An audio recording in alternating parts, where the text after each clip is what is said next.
Sio kwamba hauwezi kubeba ujauzito.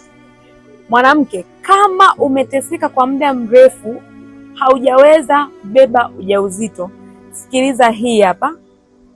Na my dear, habari za huko? Tunashukuru Mungu. Kama nilivyo kutumia ujumbe hapo wa sauti, njoo hivyo dada yangu, yani nishukuru sana kwa dawa zako. Kwa hiyo inawezekana, usikate tamaa. Kama huyu aliweza kupona changamoto ambayo alikuwa anapitia kwa miaka miwili, lakini leo ameweza kubeba ujauzito, basi tambua kwamba inawezekana. Chukua maamuzi leo ili uweze kuitwa mama leo. Usikate tamaa. Tibia changamoto ambazo unapitia ili uweze kuconceive, kuweza kubeba ujauzito.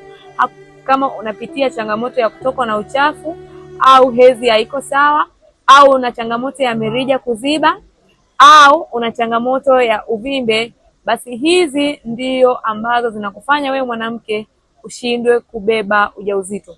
Suluhisho lipo endapo utafanya maamuzi sahihi na kufanya tiba muhimu ambayo itakusaidia wewe kuweza kupevusha mayai, lakini pia ambayo itapandisha kinga yako ya mwili ambayo ni hormone ya estrogen. Kwa hiyo utaweza kuconceive, kuweza kubeba ujauzito.